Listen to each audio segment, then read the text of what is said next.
The Importance of Love. Written by Barbara Cartland. Narrated by Anthony Wren. Chapter 1. 1901. "Come, Aunt Edith," whispered Luella Ridgeway as she watched the bellboy struggling with a pile of suitcases as they entered the lift. "We must make haste." The bellboy grunted and shifted the case under his arm so that it was more comfortable. Why the English ladies were in such a hurry at this hour of the night was beyond him. "Luella," asked the Countess of Ridgeway as she squeezed into the lift alongside her, "did you remember to pack your night-clothes that were underneath your pillow? I do hope you did not leave that lovely silk night-dress behind." "It's in the brown case," sighed Luella as the lift slowly descended. The lift doors opened, and they found themselves in a lobby that was eerily quiet. There was only a night porter on duty and one desk clerk. The Countess strode purposefully towards the desk and, in clear French, asked for their bill. "You are leaving us, Madame la Comtesse?" inquired the clerk. "We are, and I would be obliged if you would refrain from answering any inquiries as to our whereabouts or our destination. We wish to travel in secret."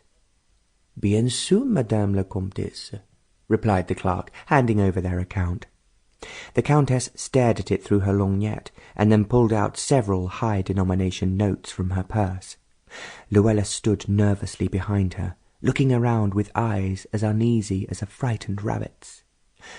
"Aunt, I do hope that awful man is not about to come through those doors," she said with a great deal of agitation in her voice. "Do not concern yourself," replied the Countess. "I heard him order a carriage to the casino just a few hours ago. He will be ages yet. He will play until his funds have run out." "I do hope so," muttered Luella, brushing back a strand of fair hair that had escaped from her hat. Her pale blue eyes were large and the pupils very dilated. Her bottom lip trembled in her sweet, heart-shaped face, and she looked for the whole world like an ethereal waif wafted to earth by the gods themselves. It was those unusual looks that had brought her trouble. Ever since she had encountered Frank Connolly in a hotel in Monte Carlo, he had proved to be a most difficult customer. "It is always the same with these hard-up buccaneers," her aunt had said when he had made Luella cry with his persistent and unwanted attentions. "He looks at you, and as well as desperately wanting to own your beauty, all he can see is a fortune that will rescue him from his ignominy. He must know that you stand to inherit a very large sum, not to mention all my Scottish estates when I am gone." "Oh, aunt, do not even mention that.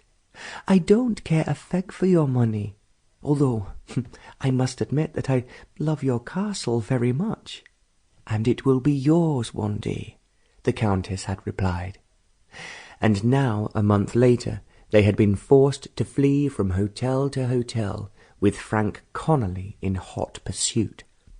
Finally, after a terrible week in Paris, where he had threatened to take his own life if Luella would not promise to marry him immediately, they had decided to head for England and return to their Scottish home in Perthshire. Tucking her purse under her arm, Aunt Edith followed the bellboy out to the waiting carriage, and the night porter ran to hold open the door for them. "Bon voyage, Madame Comtesse, Mademoiselle Ridgeway," he said with a bow. "Will we see you again soon?" "I should not have thought so," said the Countess haughtily. Then, turning to the driver, she spoke urgently. "Dépêchez-vous, monsieur. La gare Saint-Lazare, s'il vous plaît." With both women and their luggage safely on board, the carriage sprang forward, and Luella heaved a sigh of relief. She knew that her aunt was right. Frank Connolly would be at the gaming tables long into the small hours of the morning, by which time they would be on the boat train for Dover. As they tore through the streets of Paris, she sat back in her seat and thought of Scotland. It had been a year since she had... Sample complete. Ready to continue?